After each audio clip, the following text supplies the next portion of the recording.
Magandang araw mga ka-talkers, mga ka-talkies, mga ka-toshis. Welcome naman po sa ating panibagong vlog dito sa Talking Toshi Sports.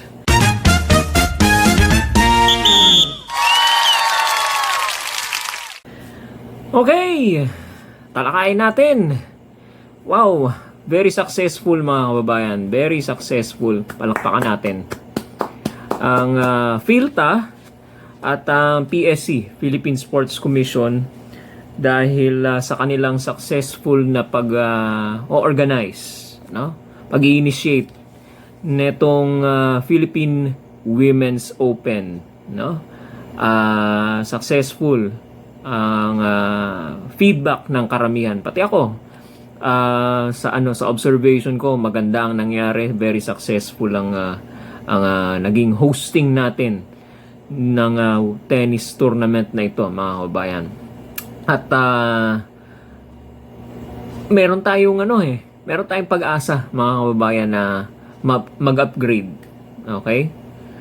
WTA 125 ang current natin mga kababayan. Okay? Tataka ba kayo mga kababayan? Bakit? Ano ba yung WTA 125? May 250, may 500. Ano ba yan? Ano ba yung mga numero na? At para saan yan? Ato na yung mga yan. Okay? Yan ang ating tatalakayin ngayon sa abot ng ating makakaya mga kababayan. At tatanungin natin ang ating mga sarili bilang mga Pilipino at bilang isang bansa mga kababayan. Kaya ba natin na mag-upgrade from 125 WTA 125 to 250 and eventually 500? Kaya ba ng Pilipinas yan? Alright? So talakayin natin. Let's explore our chances mga kababayan. Okay. Kaya nga ito, no? Mga kababayan. As I've said earlier, very successful itong naging tournament na katatapos lang, ano? Na napanalunan ng isang Colombian, no? Si Camila Osorio, no? At nakakalaban niya sa finals itong si Donna Vekic, ano? At yung ating ampon, nagpapaampon siya, no? Sayang lang, medyo na-disappoint siya. Halatang-halata sa demeanor niya after the game, after her loss. Gusto niya manalo para sa Pilipino no?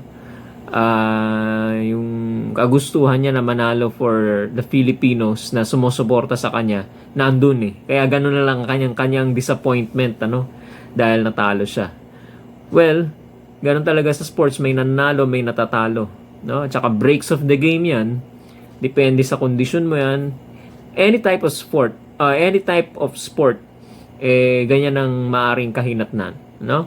Now, regarding dito sa hosting natin sa PWO, no? Yung mga numbers na yan, mga kababayan, may halin tulad natin yan sa boxing, sa weight class ng boxing. Okay? So, kung WTA 125 ka, okay? Pagka nasa mga mga magagaan lang yan, mga flyweight, featherweight, lightweight, no? Okay? Pero pagdating sa 500, pataas na pataas, may 1,000 pa nga no? Okay, mga matataas na numero, heavyweight na yan, mga bigati na yan, no? Ibig sabihin, habang tumataas ang number, okay? Pataas ang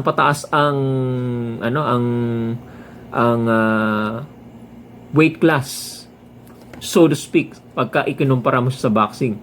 Sa organizers, in the point of view ng organizer, para siyang ISO certification, mga kababayan. Yung quality standards ng mga produkto.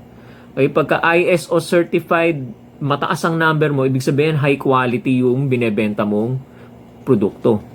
Okay? So, kung ikaw ay WTA 125, starting, no?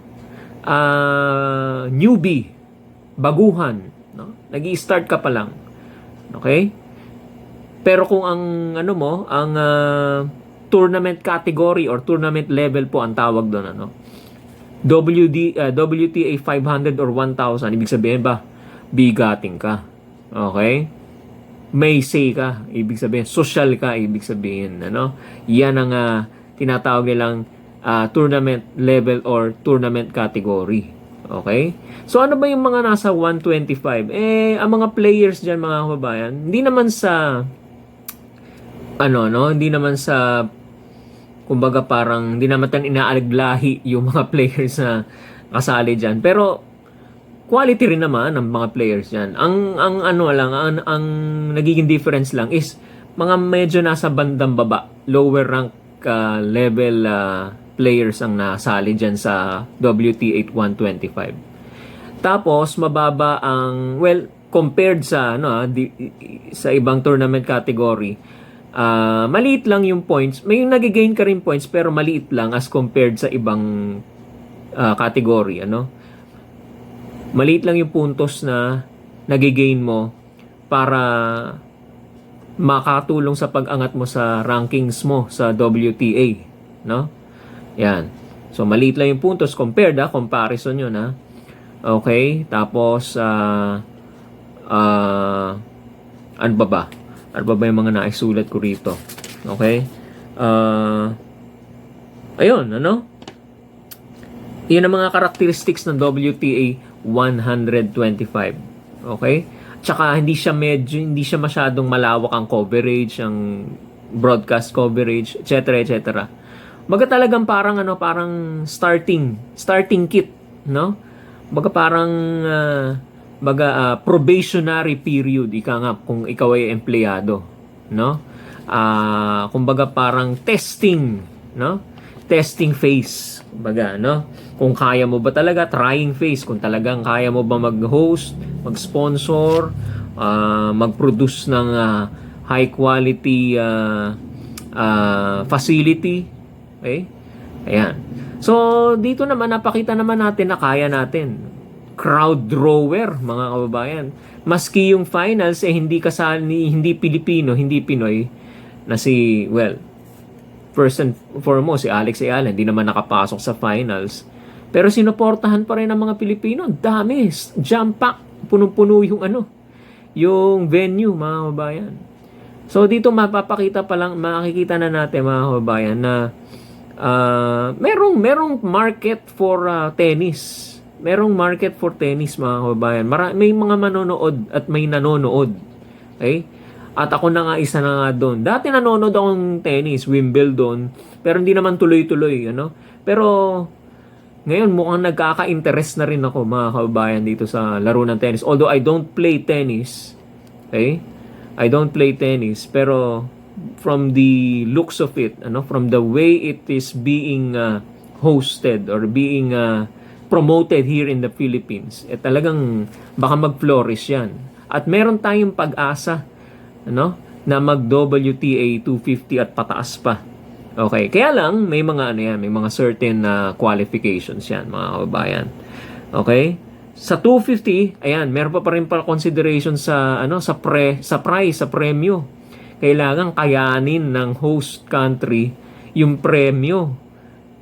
Dahil hindi lang basta putyo-putyo na bariyang premyo lang yan. Okay, pag 250, pag 500 ba? Tsaka dolyaris yan, mga kababayan. Hindi biro ang premyo.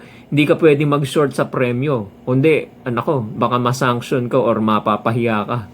Okay? Yan. At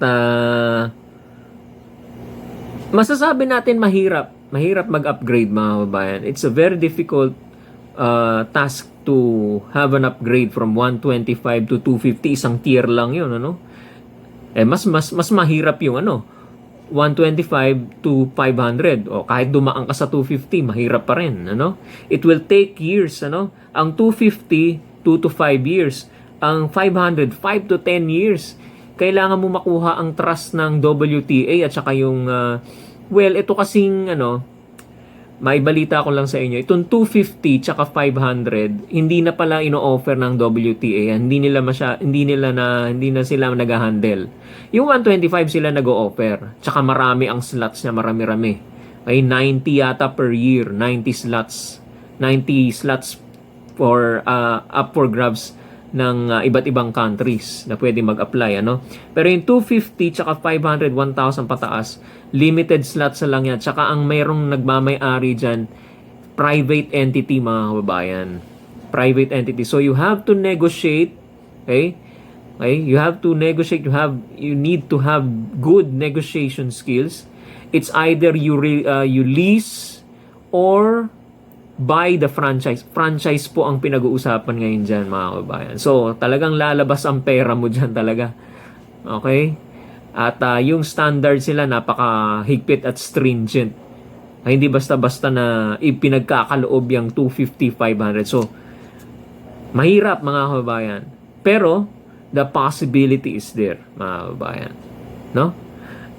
Dito pa lang, napakita na natin sa 125. Gaano katagal sila nag-prepare? 2 months? 2 months, ganyan ang itsura. Ganda ng... Wala akong... hindi ko alam sa inyo, mga kababayan, kung meron kayo narinig na reklamo. Ako, wala man ako narinig na reklamo eh. Okay? From players, sa audience, sa officials, sa umpires, wala naman ako narinig na reklamo eh. Okay? So, masasabi natin successful. This is a very good first step, no, towards our goal na mag 250. Okay. By the way, ang 125 natin, ang contract natin sa WTA, yung 125 is 3 years. So, expect natin meron pang 2027, 2028 edition nitong WTA 125 hosting natin. Alright? So, stick muna tayo siguro. Ako, ang recommendation ko stick muna tayo siguro sa 125. Umaharap. Hindi naman, sabihin nating maraming pera ang Pilipinas. Kaya lang, syempre may mga priorities pa rin tayo. No? Kaya yan lang budget sa gobyerno, pinag-uusapan. And dami-daming issue eh. Okay? Tapos, ipapasok mo pa tong pag-host natin ng isang tennis event. Okay? Okay naman din, pero hindi siya yung medyo priority ng government. Okay? Well, maganda may i-contribute ng pag-host natin, any type of sport, pero specifically, ang makukuha natin dyan, international exposure, tourism and economy, maaaring makatulong yan sa turismo natin na napabalita na medyo hindi maganda, medyo mababa sa target, okay? Sports credibility, okay?